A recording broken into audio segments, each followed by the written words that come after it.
여러분 지난주에 제가 김포 하성에서 농사를 짓고 계시는 한 어르신을 만났습니다. 한 80대 중반 정도 되시는 어르신인데 이분 거의 한평생을 김포에서 농사만 짓고 사신 분이었습니다. 그러니까 그야말로 김포 토박이었어요. 예. 여러 가지 이야기를 나누는 중에 제가 그분에게 그런 이야기를 했습니다. 농사를 짓는 그런 분들은 여러분 삶의 지혜가 굉장히 많으시거든요. 그리고 농사를 지을 때마다 느끼고 깨닫는 그런 삶의 지혜가 참 많으신 분들입니다. 제가 그런 질문을 했어요. 한평생 농사를 짓고 사셨는데 가장 큰 깨달음은 무엇입니까? 제가 여쭤봤습니다. 이 질문을 받은 어르신이 하시는 말씀이 뭐냐면 딱 하나였어요. 아무리 애쓰고 수고를 많이 해도 농작물이 자라는 것은 사람이 하는 일이 아니라는 거예요. 여러분 정말 그렇지 않습니까? 여러분 농부가 아무리 애를 써도 씨가 죽어 있으면 여러분 그 씨에서 싹이 나오겠습니까? 아니죠. 여러분 농사를 짓는 여러 가지 과정들을 한번 생각을 해보세요. 파종을 하고 모종을 만들고 모내기를 하고 또 거름을 주고 김매기를 하고 물을 대주고 여러 가지 일들을 하는데 여러분 농부의 수고를 하는 것은 참 가상하고 마땅히 그렇게 해야 되겠지만 여러분 그 씨가 죽어 있다면 그 씨를 자라게 하시는 분은 누구입니까? 네, 하나님이에요. 그분은 예수를 믿지 않는 분이어서 뭐라고 그랬냐면 농부가 아무리 애를 많이 써도 결실케 하는 것은 하늘이다 그렇게 이야기를 했어요. 여러분 사람이든 식물이든 죽고 사는 것은 누구에게 달려있다고요? 하나님에게 달려있는 거예요. 농부에게 달려있는 것이 아닙니다. 농부는 할 일을 해야 할 뿐이고 여러분 결국 자라게 하시는 이는 여호와 하나님이신 줄로 믿습니다. 온 세상을 만드신 하나님께서 우리에게 결국 열매를 맺게 해 주실 줄로 믿습니다. 여러분 이 이야기가 바로 오늘 우리가 읽은 본문의 말씀입니다. 이른바 몰래 자라는 씨의 비유라고 하죠. 여러분 이것은 씨 뿌리는 자의 비유가 아닙니다. 몰래 자라는 씨의 비유라고 이야기를 해요. 우리 26절과 27절 말씀 우리 다 같이 한번 읽어보도록 하겠습니다. 자, 또 이르시되 시작. 또 이르시되 하나님의 나라는 사람이 씨를 땅에 뿌린과 같으니 그가 밤낮 자고 깨누고 하는 중에 씨가 나서 자라되 어떻게 그리 되는지를 알지 못하느니라. 여러분 한마디로 말하면 씨를 뿌리는 사람은 농부이지만 그 씨를 자라게 하고 열매를 맺게 하시는 분은 누구라고요? 하나님께 달려있다라는 거예요. 이 비유의 핵심이 바로 그것입니다. 사람이 노력하는 것과는 상관없이 하나님께서 자라게 하시고 하나님께서 열매 맺게 하신다라는 것이죠. 여러분 아까 서두에 말씀드렸던 그 농사 짓는 분, 그 어르신은 교회를 다니시는 분이 아니었습니다. 불신자였어요. 그런데 여러분 한 분야에서 열심히 전문가로 종사하다가 내린 결론이 무엇이냐면 사람이 아무리 노력을 하고 수고를 많이 해도 결국 하나님이 하시지 않으면 안 된다라는 것이 특별히 오늘 본문의 말씀에서는 이 씨를 하나님의 나라라고 이야기를 했습니다. 씨 뿌리는 자의 그런 비유에서 씨는 하나님의 말씀이라고 그랬잖아요. 오늘 이 비유에서 씨는 하나님의 나라라고 했습니다. 여러분 하나님의 나라는 뭘 의미하는 것입니까? 신약 성경에서는 하나님의 나라를 이 땅에 오신 예수 그리스도라고 가르쳐주고 있습니다. 신학적으로 보면 이 하나님의 나라는 하나님께서 통치하시는 하나님께서 다스리시는 나라를 하나님의 나라라고 이야기를 합니다. 여러분 우리가 누구의 통치를 받습니까? 하나님의 통치를 받잖아요. 우리가 누구의 다스림을 받아요?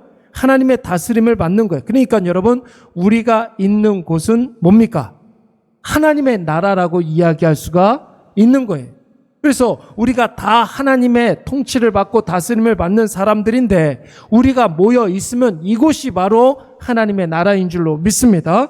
신앙적으로 봤을 때 하나님의 나라는 하나님이 우리에게 약속하신 것이라고 이야기할 수가 있겠죠. 그래서 하나님의 뜻이 이루어지는 것을 오늘 이 하나님의 나라라고 이야기하는 것이고 씨라고 이야기하는 것입니다. 여러분 보세요. 하나님의 나라는, 하나님의 약속은, 하나님의 뜻은 때가 되면 반드시 이루어지게 될 줄로 믿습니다.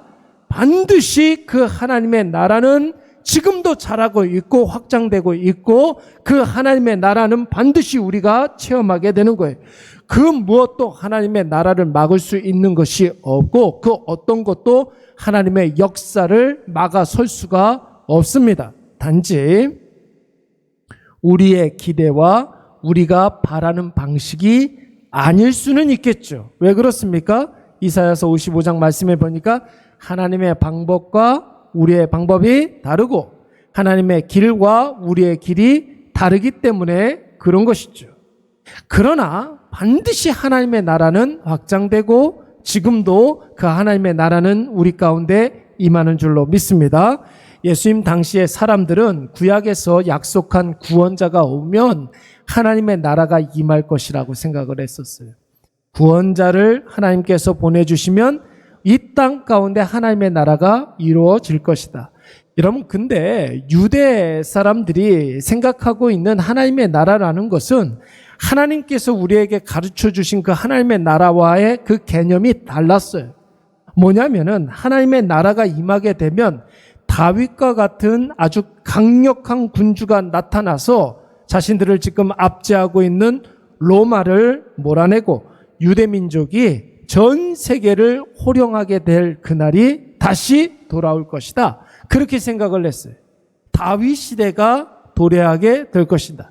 여러분, 이스라엘 백성들은 지금도 그날을 기다리고 있어요. 그래서 이스라엘 나라의 국기가 뭡니까? 이름이 뭐예요? 우리나라 국기는 이름이 뭐예요? 태극기. 미국 국기는 이름이 뭐예요? 성조기. 일본 국기는요? 일장기. 대답을 좀 해보세요. 여러분, 이스라엘 국기는 다윗의 별이라고 그래요. 다윗의 별이에요. 그 국기의 이름이 다윗의 별입니다. 그러니까 여러분, 그들은 지금도 다윗의 그때를 기다리고 있는 거예요. 하나님께서 구약시대에 약속하신 그 구원자를 보내주시면 이 땅 가운데 하나님의 나라가 도래하게 될 거고, 그렇게 되면 유대 사람들이, 이스라엘 사람들이 다윗의 그 전성기를 구가하게 될 것이다. 그렇게 생각하고 있는 거예요. 그러나 하나님이 이 세상에서 보여주시는 하나님의 나라는 그런 게 아니었습니다.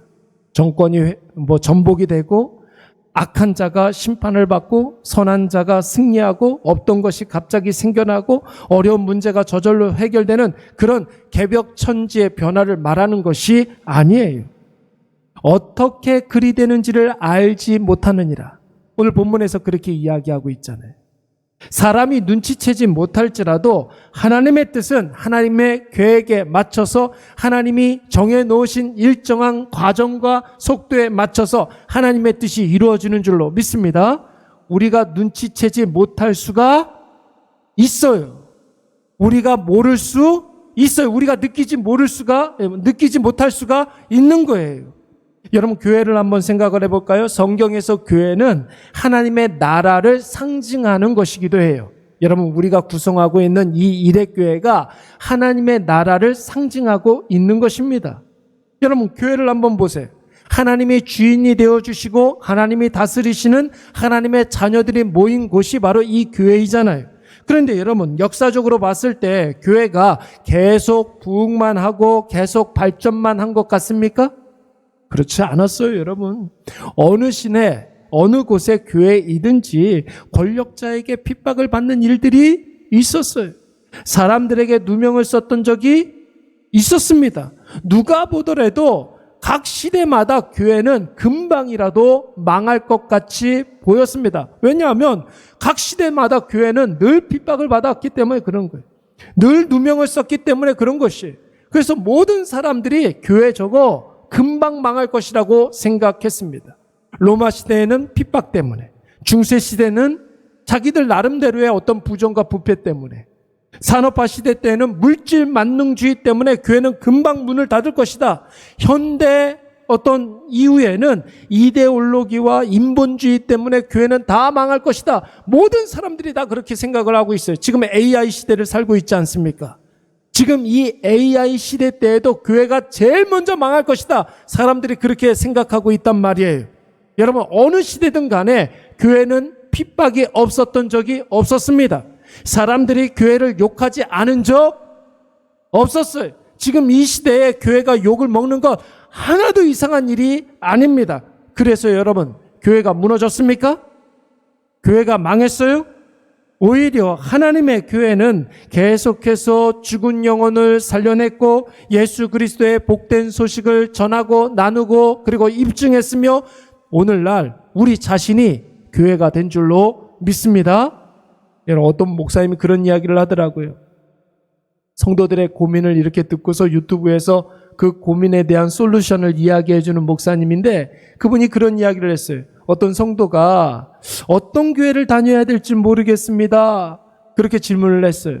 이 시대에 교회가 굉장히 많은데 어떤 교회를 선택하고 어떤 교회를 다녀야 될지 모르겠습니다. 그렇게 질문을 했는데 그 목사님이 뭐라고 그랬냐면 교회를 다니려고 생각하지 말라고. 교회는 다니는 곳이 아니라 내 자신이 교회가 되어야 한다. 그렇게 이야기를 했어요. 왜 그런가 봤더니 자기 안에 예수 그리스도에 대한 예수 그리스도에 대한 고백이 있고 그 신앙 고백이 내 삶을 이끌어가게 되면 우리는 교회로 쓰임받을 수가 있다라는 거예요. 예, 우리 교회가 계속해서 이야기하고 있는 첫 번째 핵심 가치 아니겠습니까? 여러분, 먼저 우리 자신이 교회가 되시기 바랍니다. 농부가 자고 깨는 중에 씨가 나고 자라는 것처럼 여러분, 동서고금의 모든 성도들이 스스로 해야 할 일들을 하고 있을 때 하나님은 하나님의 일을 하시는 줄로 믿습니다. 하나님의 일이라는 것은 뭐예요? 하나님의 뜻에 맞춰서 하나님의 계획대로 하나님께서 정해 놓으신 과정과 속도에 맞춰서 하나님은 하나님의 뜻을 지금도 이루어 가시는 줄로 믿습니다. 우리의 삶 속에 하나님의 나라가 이미 임재해 계시는 거예요. 우리 사랑하는 일회교회 이 예배 가운데 하나님의 나라가 계속해서 확장해 가는 줄로 믿습니다. 사랑하는 여러분, 우리 가운데 열심히 예수 그리스도를 믿는데도 불구하고 특별한 변화가 없어서 답답해 하시는 분들이 있습니까? 간절히 뭔가를 위해서 기도하고 있는 것 같은데 더디 이루어지고 있습니까? 그러나 여러분, 절대로 실망하지 마십시오. 하나님의 나라는 절대로 쇠하지 않습니다. 하나님의 나라는 절대로 멈추지 않습니다. 계속 자라고 자라는데 싹이 나고 줄기를 내고 잎이 나오면서 결국 열매를 많이 맺어서 반드시 추수하는 날이 오게 될 줄로 믿습니다. 그 추수하는 날에 심판하시는 하나님을 우리가 반드시 보게 될 것이라는 거예요. 지금은 안 보일 수 있어요. 지금은 더디게 느껴질 수 있습니다. 그러나 하나님께서는 약속하신 것을 지금도 이루어 가고 계신다는 사실을 확신하시기 바랍니다. 자, 그러면 하나님의 나라는, 하나님의 뜻은 어떤 방식을 통해서 이루어질까요? 이어서 나오는 두 개의 비유가 하나님 나라에 이루어지는 그 방식에 대해서 잘 나타내주고 있습니다. 우리 다 같이 30절, 31절 말씀 다 같이 한번 읽어보도록 하겠습니다. 시작. 또 이르시되 우리가 하나님의 나라를 어떻게 비교하며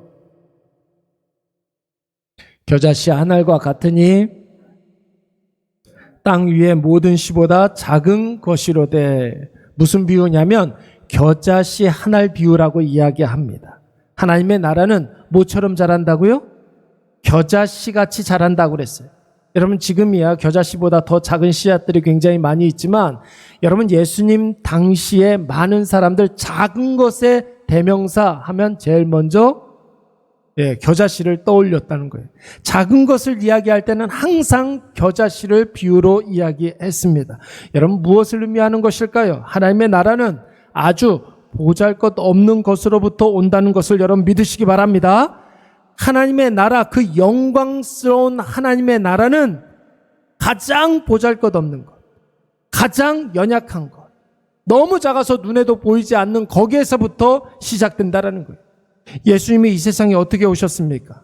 구원자 되신 예수님은 이 세상에 아무도 주목하지 않은 가장 작고 가장 가난한 마을 베들레헴으로부터 오셨다는 것. 여러분 우리가 너무나 잘 알고 있잖아요. 뿐만 아니라 번듯한 산부인과에서 태어난 것이 아니라 짐승들의 배설물이 가득한 냄새나는 마구간, 불결한 마구간에 태어났습니다. 여러분 전 세계 누가 아주 불결한 마구간, 배설물이 가득한 그 불결한 마구간에 태어난 사람이 누가 있었겠습니까? 심지어 갓 태어난 아기를 누일 곳이 없어서 말밥통에 누이셨습니다. 여러분 구원자가 이렇게 오실 것이라고 누가 상상이나 했겠습니까? 그런데 여러분 예수님보다 6개월 먼저 세상에 나온 세례 요한을 한번 보십시오. 여러분 세례 요한의 부모님은 제사장이었어요. 그의 아버지가 제사장이었습니다. 사가랴. 여러분 그의 어머니는 어떤 사람이냐면 평생토록 무자했던 이미 태가 끊긴 호호 할머니였어요. 그런데 호호 할머니가 살아같이 모든 태가 닫혔는데 임신을 한 거예요. 사람들이 여러분 얼마나 신기하게 생각했겠습니까? 아, 오늘날 보이는 눈에 보이는 사라다. 눈에 보이는 아브라함이다. 이렇게 생각하지 않았겠습니까? 더군다나 여러분 그의 아버지 제사장 사가랴는 임신한 가운데 세례 요한을 임신한 가운데 말을 한마디도 하지 못했어요. 그런데 세례 요한이 태어나고 그의 이름을 글로 적었잖아요. 세례 요한이라고. 요한 이렇게 적자마자 그가 말 못하는 사람이 말을 하게 된 줄로 믿습니다.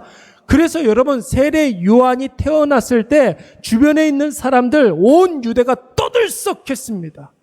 참 특별한 아이가 태어났다라고 생각을 했어요. 그래서 여러분 사람들이 이 세례 요한을 구원자라고 착각할 정도였습니다. 그런 세례 요한의 출생에 비하면 우리 예수님의 출생은 그야말로 겨자씨와 같은 시작이었죠. 그런데 여러분 그 겨자씨와 같은 시작, 그 예수님의 그 마구간에서부터 구원이 시작된 줄로 믿습니다. 예수님의 공생의 사역을 한번 생각을 해볼까요? 예수님이 본격적으로 사역을 시작하면서 설교를 할 때에 많은 사람들이 예수님의 말씀에 감동이 되었습니다. 감탄을 금치 못했어요.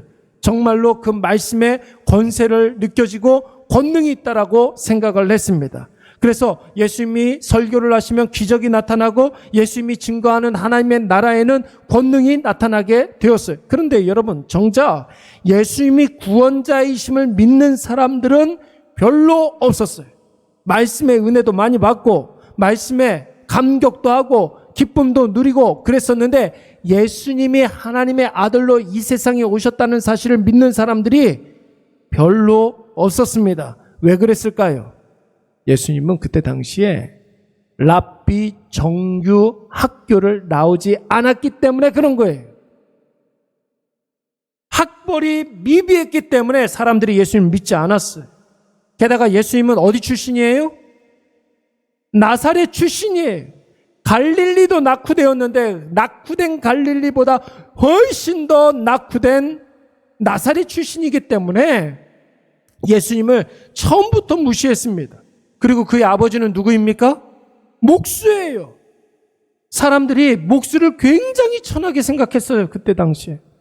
그의 아버지가 목수인데 그의 출신이 나사렛인데 어떻게 나사렛에서 선한 것이 나올 수 있겠느냐 하면서 예수님의 말씀에는 은혜를 받았지만 예수님을 믿는 사람은 없었습니다.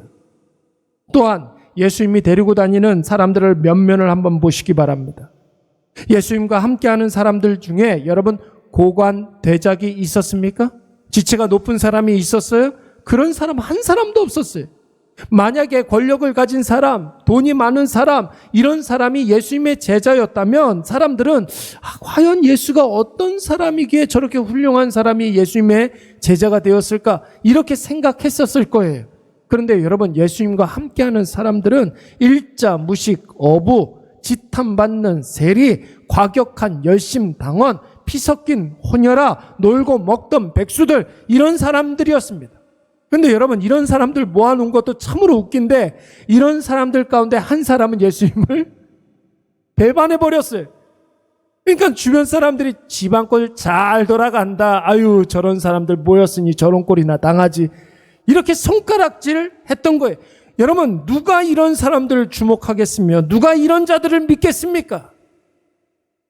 하나님은 예수님을 이 땅에 보내주시면서 회개하라 천국이 가까이 왔느니라 하나님의 나라가 임했느니라 이렇게 말씀하셨는데 사람들은 예수님을 눈에 보이지도 않는 겨자씨라고 생각하고 예수님을 무시하고 예수님을 터부시했습니다. 그러나 예수님은 겨자씨가 겨자씨 하나로 그대로 남아있지 않았습니다. 어떻게 된다고 그랬습니까? 우리 32절 말씀 다 같이 한번 읽어보도록 하겠습니다. 시작.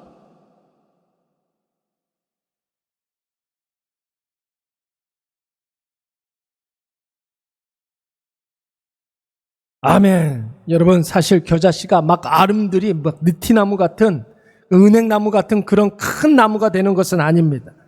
겨자씨가 자라면 작게는 한 2m 정도 그리고 한 4m 정도 이렇게 자라면서 이 겨자씨가 군락을 이루게 되는 거예요. 큰 군락을 이루게 되는 겁니다. 그러면 여러분 우리 옛날에 시골 같은 데 이렇게 가면은 참새가 보이지는 않는데 막 어떤 덤불에 이렇게 들어가지고 짹짹짹짹짹 그런 거 많이 보잖아요. 그렇게 되는 거예요. 새들이 깃들게 돼서 쉬게 되는 거예요. 작은 짐승들이 그 군락에 들어가서 큰 짐승을 피하고 쉼을 얻게 됩니다. 배고픈 동물들이 와가지고 이 열매를 따먹게 되는 거예요. 사랑하는 여러분, 하나님의 일하심의 시작은 언제나 사람 보기에 별 볼 일 없어 보이는 것에서부터 시작되는 줄로 믿습니다. 성경에서도 그랬잖아요. 지극히 작은 자 하나에게 하는 것이 임금에게 하는 것이라고 그랬어요. 여러분 작은 것에 충성하는 것은 큰 것에도 뭐한다? 예, 작은 것에 충성하는 사람은 큰 일에도 충성한다고 그랬어요. 지극히 작은 것에 충성한 자는 10골을 맡긴다고 그랬고 지극히 작은 키 하나가 엄청나게 큰 배를 움직인다고 했습니다. 사람들은 겨자씨에 주목하지 않지만 하나님의 나라는 아무도 기대하지 않는 겨자씨에 임하게 되고 하나님은 그 지극히 작은 겨자씨를 통해서 일하시는 줄로 믿습니다. 우리 교회도 겨자씨 교회잖아요. 이름은 일의 교회지만 겨자씨 교회예요. 겨자씨 교회일 때 여러분 하나님께서 우리에게 주시는 초심이 있어요. 여러분 이 초심을 잘 간직하시기 바랍니다. 우리에게 주시는 초심이 뭐예요? 내 삶을 이끌어가는 늘 강조하죠. 내 삶을 이끌어가는 신앙 고백. 하나님 앞에서 끊임없이 자라고 성숙하는 것. 그리고 하나님께서 기뻐하시는 선교와 전도. 이 초심을 여러분 우리의 형편이 어떻게 변하든 간에 늘 지키고 간직하시기 바랍니다. 여러분 나중에 교회가 혹 커지고 사람들 많이 모인다고 해서 막 화려한 건물 막 으리으리하게 짓고 새를 가시하지 말고 돈으로 사람들 환심을 끌지 말고 더 낮은 자리, 더 힘든 사람들, 복음이 필요한 사람들에게 찾아가서 하나님의 나라가 계속해서 우리 교회를 통해서 확장해 가야 될 줄로 믿습니다. 여러분 우리 중에 내가 아무것도 아니라고 생각하는 분들이 있습니까? 나는 돈도 없고 직업도 변변치 않고 외모도 이 모양 이 꼴이고 있으나 마나한 것 같고 아무도 날 좋아해 주지 않는다고 그렇게 생각하는 분들이 있습니까? 그런 분들이 있어요? 어떤 분이 저에게 그런 이야기를 했어요. 저 같은 거 뭐 교회에 있으나 마나한 사람이니까 안 나와도 그만이죠. 이렇게 이야기하시는 분들이 더러 있었어요. 여러분 목회를 하면서 요즘처럼 한 생명이 귀하게 느껴질 때가 없어요. 한 생명을 생각할 때마다 그 사람이 걱정이 되고 그 사람을 위해서 기도하게 되고 문자하고 싶어지고 전화하고 싶어지고 관심을 갖고 싶어지고 다만 그 사람이 부담스러워할까 봐 제가 하고 싶은 걸 다 못할 뿐이지 여러분 한 생명이 얼마나 귀한데 여러분 나중에 우리 교회가 어떻게 될지는 모르겠으나 여러분 사람이 많이 모이든 적게 모이든 간에 더 낮은 자리에서 이 복음이 필요한 사람들을 위해서 그들을 잘 섬기는 교회 되시기 바랍니다. 예, 우리가 작게 느껴질 수 있습니다. 여러분 그러나 초심 잃지 말고 두 손 들고 하나님 앞에 서게 되면 세상 사람들은 여러분 우리의 작은 그런 모습들을 보고 무시할지는 몰라도 하나님은 우리의 이 작은 겨자씨 같은 그런 믿음에서부터 여러분 놀랍게 역사하실 줄로 믿습니다. 여러분을 통해서 저와 여러분을 통해서 하나님의 나라가 확장될 거예요. 그래서 많은 사람들이 와서 위로와 쉼을 얻게 될 줄로 믿습니다. 마귀와 세상을 피해서 도망쳐온 사람들이 우리를 통해서 도움을 얻고 새롭게 시작될 줄로 믿습니다. 유리방황하는 영혼들이 우리 가운데 와서 새 생명을 얻게 될 줄로 믿습니다. 내가 열심히 살면 그렇게 되겠죠? 아니에요. 내가 최선을 다하면 그렇게 됩니까? 아닙니다. 농부가 자고 깨고 하는 중에 씨가 자라게 되는 거예요. 하나님이 하실 줄로 믿습니다. 내가 하는 것이 아니라 하나님이 하시리라. 하나님이 하시는 거예요. 하나님이 하시면 절대로 쇠하거나 패하지 아니하고 작은 겨자씨를 통해서도 하나님의 나라가 놀랍게 확장될 줄로 믿습니다. 이게 바로 두 번째 특징이에요. 마태복음 13장 33절 말씀 한번 읽어볼까요? 두 번째, 하나님의 나라가 확장되어지는 방식, 우리 다 같이 한번 읽어보도록 하겠습니다. 시작. 또 비유로 말씀하시되 천국은 마치 여자가 가루 서말 속에 갖다 넣어 전부 부풀게 한 누룩과 같으니라. 누룩 비유가 이어서 나오고 있습니다. 여러분, 하나님의 나라는 뭐와 같다고요? 누룩과 같다는 거예요. 여러분, 누룩, 어떤 누룩입니까? 상상을 초월하는 결과를 낳게 된다는 것이죠. 하나님의 나라가 임하게 되면 우리의 상상을 초월하는 놀라운 역사가 일어나게 된다는 거예요. 시작은 뭐로 시작하지만, 겨자씨로 시작하지만 결과는 누룩이 된다는 것이에요. 여러분, 가루 서말 한 마리 1.8리터 정도 된다고 그러더라고요. 서말 어느 정도입니까? 떡 서말에서, 이게 여러분 곡식에 따라서 말수가 좀 달라지고 키로수가 조금 달라집니다. 예, 키로수가 조금씩 달라져요. 어떤 자료를 보니까 가루 서말은, 밀가루 서말은 성인을 한 100명에서 한 130명 정도 먹일 수 있는 그 크기라고 하더라고요. 그런데 여러분, 가루가 아무리 서말이 아니라 300마리 된다 할지라도 여러분, 그 밀가루를 부풀려서 빵을 만들려면 뭐가 필요해요? 누룩이 필요한 거예요. 이스트가 필요한 거예요. 가루 서말을 부풀리기 위해서는 반드시 누룩이 있어야 되겠죠. 아주 작은 소량의 이스트만 있어도 가루 서말을 충분히 부풀려서 100명도 먹이고 130명도 먹일 수가 있는 거예요. 하나님의 나라가 이 누룩과 같다는 것은 이루 말할 수 없는 영향력이 있다라는 것이에요. 하나님의 나라가 임하게 되면 우리의 상상을 초월하고 우리의 생각을 뛰어넘는, 우리의 방법을 뛰어넘는 놀라운 역사가 일어난다는 것입니다. 쓸모없는 것이 쓸데 있어지고 아무것도 아닌 것이 가치 있는 것이 되고 상상을 초월하는 놀라운 변화가 일어날 줄로 믿습니다. 제가 목회를 이렇게 하면서, 전도사 생활을 하면서, 부목사 생활을 하면서 청소년 사역, 청년 사역 굉장히 오래 많이 했습니다. 젊은이들에게 설교를 할 때 그런 설교 많이 했었어요. 세상을 변화시키는 영향력에 대해서 설교 굉장히 많이 했습니다. 근데 여러분, 제 설교를 듣고 세상에 눈에 띄는 그런 변화가 많이 일어났을 것 같습니까?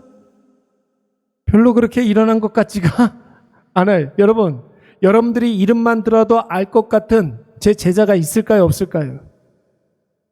저를 거쳐간 많은 청소년들, 청년들 중에 이름만 대도 알 것 같은 그런 사람이 있을까요, 없을까요? 여러분, 한 명도 없어요. 그런 사람은. 근데 여러분, 그렇다면 수십 년 동안 외쳤던 그 설교가 거짓말이었습니까, 그러면? 그렇게 간절한 마음으로 선포했던 하나님의 말씀이 허황된 바램이나 공허한 외침이었습니까? 저는 절대로 그렇다고 생각하지 않아요. 지금은 보이지 않아도, 아무도 주목하지 않아도, 그 어떤 변화의 기미나 조짐도 없지만 씨는 어떻게 자란다 그랬어요? 농부가 자고 깨고 하는 중에 씨가 자라난다고 했습니다. 농부는 모를 수가 있지만 그 씨는 지금도 잘하고 있다는 것이에요. 할렐루야. 예, 우리가 하고 있는 그 모든 일들, 가시적인 어떤 변화가 일어나진 않는 것 같지만, 특별한 어떤 달라지는 것이 없는 것 같아 보이지만, 여러분, 하나님께서 농부는 자고 깨고 하는 중에 이 씨는 반드시 자라고 있다는 것입니다. 하나님의 나라는 누룩과 같습니다. 하나님의 때가 되면 그 아무것도 아닌 것 같아 보이는 그 누룩이 세상을 변화시키고 달라지게 하고 새로워지게 할 줄로 믿습니다. 선거철이 돌아오지 않습니까? 그렇죠? 너나 할 것 없이 마이크 잡은 사람들이 자신이 세상을 바꿀 것이라고 이야기를 합니다. 근데 여러분, 우리가 수십 번 이런 선거를 거듭해 왔어요. 세상이 달라졌습니까? 마이크 잡고 내가 변화시키겠습니다. 내가 하면 달라집니다. 그렇게 이야기를 하는데, 여러분, 말 잘하고 머리 좋고 돈 많고 쌓아놓은 업적이 많은 사람들이 권력을 잡았을 때 변화 일어나지 않았어요. 세상이 살기 좋아졌습니까? 정의로워졌습니까? 깨끗해졌어요? 오히려 바꾸겠다고 했던 사람들이 다 감옥 가고 새로워지자고 했던 사람들 때문에 세상이 더 더러워졌어요. 이번에도 그럴 거예요. 그러나 하나님의 나라는 아무것도 아닌 것 같은 하나님의 자녀들이, 겨자씨 같은 사람들이 이 세상에 알게 모르게 스며들면서 그 하나님의 나라가 임하게 되는 줄로 믿습니다. 뭐처럼? 누룩처럼. 어디서부터 누구로부터 시작됐는지는 모르겠는데 변화의 조짐이 보이고 분위기가 달라지게 될 거예요. 감동이 되고 뿌듯함이 남고 뭔가 새로워지는 것 같은 기분이 들죠. 하나님의 나라는 누룩과 같이 역사하기 때문에 그런 것이 설명할 수는 없어도 하나님이 임하게 되면, 하나님의 나라가 임하게 되면 반드시 변화가 일어나는 줄로 믿습니다. 사랑하는 여러분, 더딘 것 같고 안 되는 것 같고 별 볼 일 없어 보이는 것 같아 보이지만 하나님은 지금도 역사하시는 줄로 믿습니다. 그래서 하나님의 나라는 지금도 이루어지고 있는 거예요. 하나님의 뜻이 지금 실현되고 있습니다. 여러분, 여러분의 인생을 한번 뒤돌아보시기 바랍니다. 세상적인 것을 남기지는 못했지만 저와 여러분을 통해서 한 가지만큼은 확실한 것 한 가지가 있어요. 하나님 살아계시다는 것, 하나님께서 전능하시다는 것, 하나님께서 우리의 아버지가 되어주신다는 것, 그것 자체만, 그거 하나만큼은 여러분 증명되고 있지 않습니까? 그래서 내가 이 자리에 있는 것입니다. 적어도 세상은 바뀌지 않았지만 나는 바뀌지 않았습니까? 내가 변화되어서 지금 이 자리에 있는 것 아니겠습니까? 그렇다면 하나님의 나라는 지금도 계속 확장되고 있는 것입니다. 하나님의 뜻은 지금도 이루어지고 있는 것이에요. 나에게 약속하신 하나님의 놀라운 은혜는 여러분 지금도 내가 모르지만 계속해서 이루어지고 있습니다. 언제까지? 추수하는 그날까지. 예수 그리스도께서 심판주가 오셔서 반드시 추수하는 날이 오게 될 줄로 믿습니다.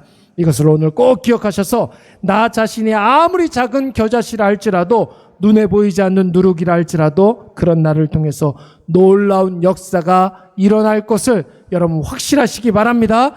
추수하는 날에 하나님께서 우리를 불러 세워놓고 반드시 잘했다 칭찬하시는 때가 오게 될 줄로 믿습니다. 우리